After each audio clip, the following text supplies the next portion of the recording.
तो hello everyone, आज हम लोग बात करने वाले हैं primary secondary metabolites, bio macromolecules, nucleic acid के बारे में। सबसे पहले बात करते हैं प्राइमरी एंड सेकेंडरी मेटाबोलाइट्स। तो प्राइमरी मेटाबोलाइट्स क्या होते हैं? जो प्रेजेंट होते हैं ऑल लिविंग ऑर्गेनिजम्स के अंदर, not show variation among organism to organism. Primary metabolites वो होते हैं जो सब लिविंग ऑर्गेनिजम्स के अंदर प्रेजेंट होते हैं, बट ऑर्गेनिज्म के अंदर वेरिएशंस शो नहीं करते, directly take in the metabolism और physiologically active, for example sugar और एमिनो एसिड।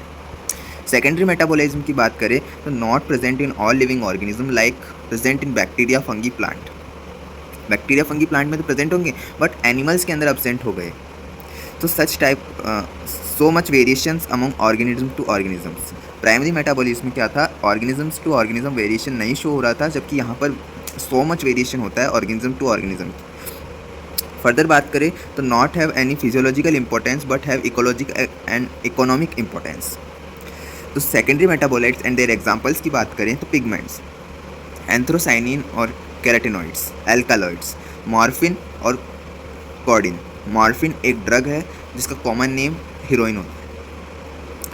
और फर्दर बात करें तो ट्रिप्नोइड्स, मोनोट्रिप्सिन और diterpenes, essential oil, lemon grass oils, toxin, अर्बिनरिचेंस, ड्रग्स, विनब्लास्टिन, कुरकुमिन।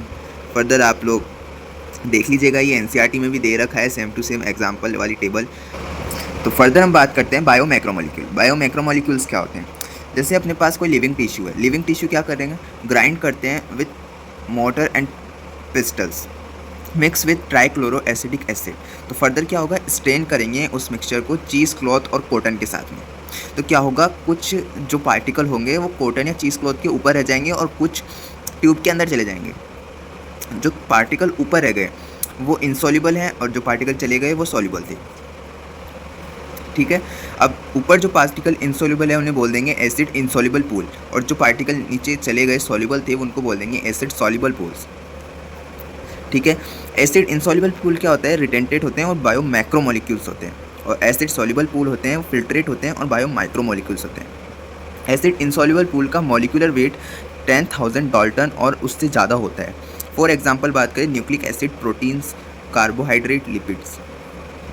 और एसिड सॉल्युबल पूल की बात करें तो इनका मॉलिक्यूलर वेट 18.800 डाल्टन से लेकर 1000 डाल्टन तक होता है।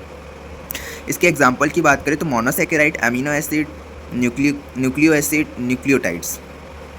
फर्दर एक इम्पॉर्टेंट नॉट है, इसकी बात करते हैं। नॉट की बात करें तो lipids have molecular weight less than 800 Dalton, जबकि लिपिड्स हमने एग्जांपल पुट किया है bio macromolecules.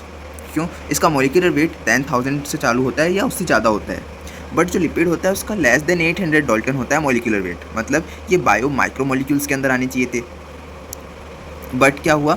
when we crush the cell membrane of cells, then lipid present in the form of vesicles. Okay, as these vesicles are form an aggregation which present in acid insoluble pool. ये जो vesicles होंगे वो कुछ aggregation show करेंगे, ये form करेंगे विच जो कि प्रेजेंट होगा एसिड इंसॉल्युबल पूल के अंदर। So lipids are included in acid insoluble pool, but these have molecular weight less than 800 dalton, so these are not truly bio macromolecules. Components of the cells की बात करते हैं। तो component sales के अंदर water कितना होता है? 70 से 90% तक वाटर होता है सेल के अंदर। Protein 10 to 15%, nucleic acid 5 to 7%, carbohydrate 3%, lipid 2% और आयंस 1%। अब न्यूक्लिक एसिड की बात करें, न्यूक्लिक एसिड में क्या आता है? आरएनए और डीएनए, जो कि पॉलीन्यूक्लियोटाइड चेन से अटैच होते हैं, जो कि 2 nucleotides are linked with phosphoester bond. ठीक है, न्यूक्लियोटाइड किसमें? एन बेस, शुगर और फॉस्फोरिक एसिड में डिवाइड होता है। एन बेस और शुगर आपस में एन ग्लाइकोसाइटिक बॉन्ड से लिंक होते हैं, जबकि शुगर और फॉस्फोरिक एसिड आपस में फॉस्फोएस्टर बॉन्ड से लिंक होते हैं। एन बेस के अंदर अपने आता है प्यूरिन और प्रिमिडीन। प्यूरिन के अंदर एडिनिन, ग्वानिन आता है। प्रिमिडीन के अंदर साइटोसिन, थाइमिन या यूरेसिल आता है। यूरेसिल आरएनए के अंदर प्रेजेंट होता है और थाइमिन डीएनए के अंदर प्रेजेंट होता है। शुगर की बात करें तो 2 टाइप की शुगर अपने पास होती है, आरएनए और डीएनए। आरएनए में राइबोस शुगर होता है, डीएनए में डीऑक्सी राइबोस शुगर होता है। फॉस्फोरिक एसिड की बात करें तो ये क्या करता है? Provide negative charge and acidic nature to nucleic acid. ठीक है, और शुगर और फॉस्फोरिक एसिड के बीच में जो बॉन्ड होता है वो फॉस्फोएस्टर बॉन्ड होगा, और न्यूक्लिक मतलब नाइट्रोजनस बेस और शुगर के बीच में जो बॉन्ड होता है वो एन ग्लाइकोसाइटिक बॉन्ड होता है।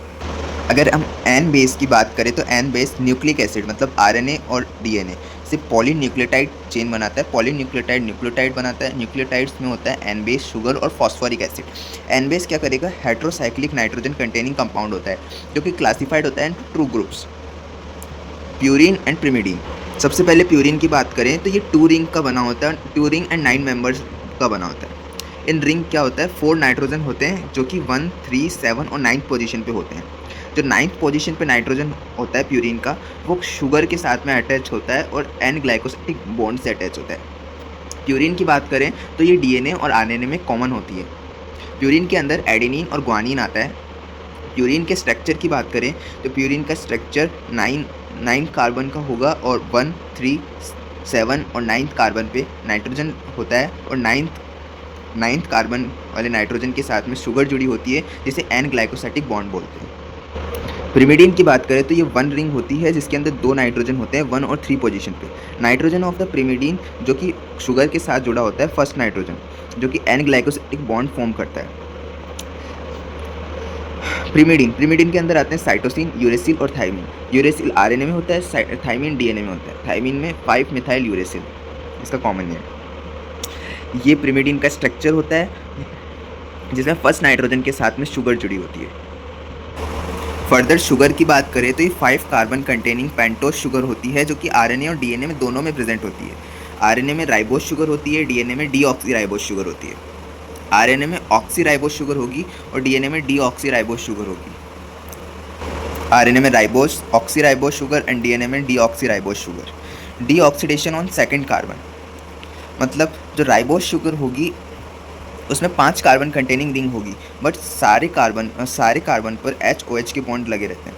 बट डीएनए में अलग होता है। डीएनए में डीऑक्सीडेशन होता है सेकंड कार्बन पे, मतलब सेकंड कार्बन पे ऑक्सीडेशन नहीं प्रेजेंट होता, जैसे कि यहाँ शो किया गया है। जो सेकंड कार्बन है उसमें दोनों साइड डबल H का बॉन्ड है, इसलिए यहाँ ये डीएनए का स्ट्रक्चर होता है डीऑक्सीराइबोज शुगर।